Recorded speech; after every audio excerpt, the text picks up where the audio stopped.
Teine lugu on sellest, kui me enne rääkisime stereotüüpidest, siis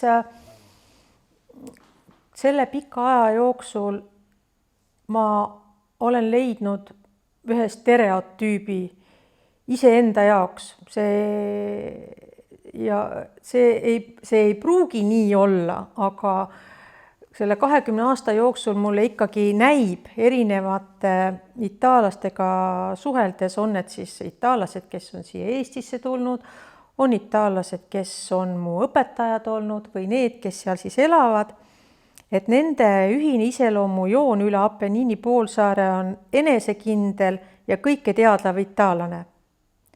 Et see on pigem nende stereotüüp ja selle kõike teadva itaallase ja enesekindluse kohta olen ma kirja pannud ühe lõigu 2019. aastal ja ma nimetan selle aasta just sellepärast, et Itaalias on selleks hetkeks käidud 19 aastat, et võib olla, et see ka mingis mõttes nii on.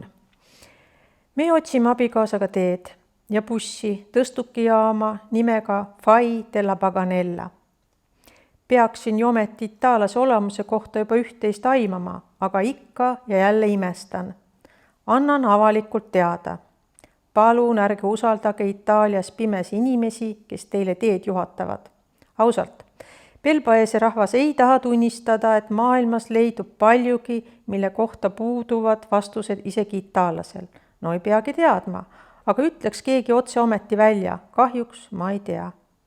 Kõiki teadjaid uskuma jäädes oleme sattunud olukordadesse, millest päästab vaid enda loogiline mõtlemine. Sellisele arusaamisele jõudmine võttis kahjuks aastaid. Seekord uurime infot noormehelt tema enda koduõuel.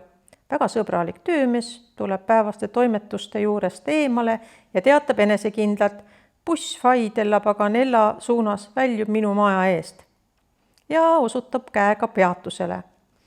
Mu abikaasa seisab teisel pool teed ja justkui halba aimates uurib jube pingsat sõidugraafikut.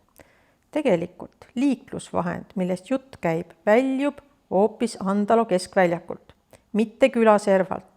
Kuidas julgeb keegi kõheldamatult väita, et kõik bussid just tema maja ees peatavad? No ei ole ju nii.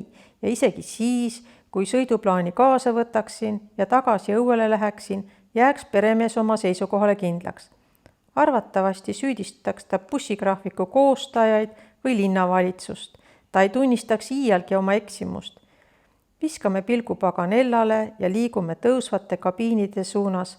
Sedasi jõuamegi lähimasse tõstukijaama.